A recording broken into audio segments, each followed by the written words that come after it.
मेरी खामोशी को मेरा घमंड मत समझना, हमने ठोकरें कुछ ऐसी खाई है, अब कुछ बोलने का मन ही नहीं करता। अस्सलाम वालेकुम वरहमतुल्लाहि वबरकातुहू। मुझे उम्मीद है कि आप सब दोस्त ठीक होंगे और अल्हम्दुलिल्लाह भाइयों की दुआ से मैं भी ठीक हूँ। आज के व्लॉग की शुरुआत हो रही है 7:35 पर और हम लोग निकल गए थे अपने रूम से अपने काम के लिए।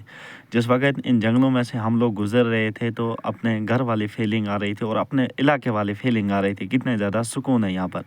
पहले तो हमें गलियों में से निकलना पड़ता था, तो अल्हम्दुलिल्लाह अब इन जंगलों में से हमें निकलना पड़ेगा अपने काम के लिए। माशाल्लाह बहुत ही खूबसूरत और ज़बरदस्त इलाका है यहाँ का। सुबह सुबह एकदम मस्त व्यू आ रहा था यहाँ का। तो उसके बाद पहुँच गए थे हम लोग अपने काम पर। तो रात को यहाँ पर बारिश हुई थी तो उसकी वजह से अभी तक मटेरियल यहाँ पर नहीं पहुँचा था, तो हम लोग भी अपने साइड पर पहुँच गए थे। बस यहाँ पर थोड़ी बहुत फट्टों की सेटिंग करनी है, आगे जोड़ने हैं, तो उसके बाद हम लोगों ने अपना मिक्सचर स्टार्ट करना है। उसके बाद यहाँ पर इन लोगों ने मक्की बोई हुई थी अपनी ज़मीन में। बस हम तो अपनी भाषा में कहते हैं कि उसकी गोडी भी आ गई है, तो वो लोग अपने काम पे पहुँच गए थे, उन्होंने भी आके अपना काम स्टार्ट कर दिया था। उसके बाद निकल गया मैं और फारूक भाई सीमेंट भरने के लिए, वहाँ से सीमेंट भर के लाएंगे। हम लोगों ने सीमेंट को मशीन में लोड कर दिया था। अब मशीन वाला लेकर जाएगा ऊपर काम पे सीमेंट, क्योंकि यहाँ पर बारिश की वजह से ट्रैक्टर अभी तक नहीं चढ़ा। तो पहले हमने बोला कि मशीन वाले को हमें जल्दी जल्दी सीमेंट डाल के दे दो, हम लोग अपना काम स्टार्ट करेंगे। तो फाइनली पहुंच गए थे हम अपने काम पर। तो हम लोगों ने अपना काम भी स्टार्ट कर दिया था। थोड़ा लेट ही हो जाता है काम को स्टार्ट करने में, क्योंकि यहाँ पर मटेरियल वगैरह लाना पड़ता है, पानी वगैरह थोड़ा दूर से ही लाना पड़ता है, क्योंकि पानी की बहुत ही ज़्यादा दिक्कत है इन लोगों को भी यहाँ पर था, हमें भी यहाँ काम के लिए। तो जो हमारा ठेकेदार था वो भी आज हमारे ही साथ यहाँ पर बैठा हुआ था। बहुत ही मज़ा आता है इसके साथ काम करने का। आप वहीं से गुजारिश है मेरे फेसबुक पेज को फॉलो करें और यूट्यूब चैनल को भी सब्सक्राइब ज़रूर करें, और इंस्टा आईडी है मेरी, उसे भी ज़रूर फॉलो करें।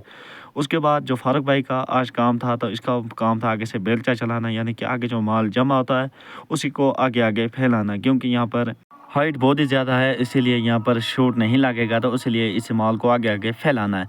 उसके बाद इस ज़मीन में लोगों ने कनक बोई हुई थी, तो उसे काट भी लिया है। तो बस पता नहीं अब क्या बोएंगे ज़मीन में क्या नहीं, तो फिलहाल इन लोगों ने कनक यहाँ से काट ली है। उसके बाद तकरीबन 11:15 हम लोगों के लिए पहुँच गई थी चाय। तो मस्त बैठ के हम सारे बंदे यहाँ पर आ गए चाय पीने के लिए। तो जो हमारे साथ मिस्त्री है ना, ये ज़बरदस्त मिस्त्री है, इसके साथ ना कुछ अलग ही सुकून आता है काम करने का। इसने इतनी ज़्यादा मजबूत शटरिंग की हुई थी, इसे मैंने बोला कि मिस्त्री ये शटरिंग में भागेगी। इसने बोला अगर ये शटरिंग यहाँ से भाग गई तो मुझे मिस्त्री मत बोलना। फिर मैंने इसका काम देखे, इसको बोला कि भाई तू वाकई में मिस्त्री है, तेरे जैसा मिस्त्री कोई भी नहीं है। उसके बाद मशीन को हैंडल दे के मैंने स्टार्ट कर दिया था, चाय पी गया, तो फिर अपना काम के लिए मैं भी रेडी हो गया था। मेरा आज का काम था मिक्सचर में पानी डालना, सीमेंट डालना और माल को उस साइड में पलटना। तो बाकी बंदे जो थे तो वो अपने अपने काम में सारे मसरूफ़ थे, तो मेरा यही काम था आज का। और पानी लेके आता है टैंकर, उसमें से पानी निकालना, बस मेरा इतना ही काम था दिन को, उतना ज़्यादा काम मेरा नहीं था।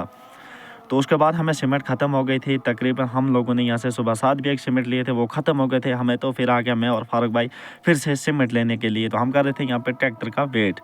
उसके बाद दिन के 1 बज जाते हैं तो चले जाते हम लोग खाना खाने के लिए, क्योंकि भूख भी बहुत ही ज़्यादा लग गई थी। तो हमने सोचा कि पहले खाना खा के आते, उसके बाद फिर से आगे अपना काम स्टार्ट करेंगे। तो फाइनली पहुंच गए थे हम अपने रूम पे, यानी कि जहां पर हम लोगों ने अपने लिए रूम ले रखा है। तो यहां पर पहुंच गए थे। जो ये लोग है, ये कम मकान का मालिक है, जो इतना ज़्यादा नेक दिल है ना, कहने की कोई बात है नहीं। इस रूम में हमें घर वाली फीलिंग आती है, इतना ज़्यादा मज़ा आता है इन लोगों के साथ यहाँ पर। कहते हैं ना कि किसी अमीर को क्या किसी के बारे में सोचना, मगर मज़दूर ही मज़दूर के बारे में सोचता है कि यार क्या होता है मज़दूर को और क्या नहीं। इतने ज़्यादा मज़ा इस गांव में आया काम करने का, और इस घर में यानी कि इस मकान मालिक के साथ इतने ज़्यादा मज़ा आता है ना, कहने की कोई बात ही नहीं। उसके बाद हम लोग आगे थे, खाना खाकर वापस फिर आके बैठ के थे हम इस प्यारी सी लोकेशन पे। इस जंगल में इतना मन लग रहा है, कहने की कोई बात ही नहीं है। तो मौसम भी बिगड़ चुका है, मुझे लगता है कि शायद आज फिर से बारिश आने वाली है। बारिश तो बहुत ही ज़्यादा लग गई थी। फिर हम लोगों ने सोचा कि यार बेहतर है यहाँ से रूम की और भागना, क्योंकि इतनी ज़्यादा तेज़ बारिश चल रही थी। यहाँ पर तो जल्दी जल्दी बारिश शुरू हो जाती है, पता नहीं यार क्यों हो जाती है क्यों नहीं, इसके बारे में मुझे नहीं पता था, मगर जल्दी ही बारिश यहाँ पर शुरू हो जाती है। उसके बाद मैं भी चल रहा था इन्हीं के साथ। मैंने सोचा कि यार जैसे आप लोग तो वैसे ही मैं, और उसी के साथ साथ करते हैं इस व्लॉग को यहीं पर ख़त्म। मुझे उम्मीद है कि आप भाइयों को मेरा छोटा सा मिनी व्लॉग ज़रूर पसंद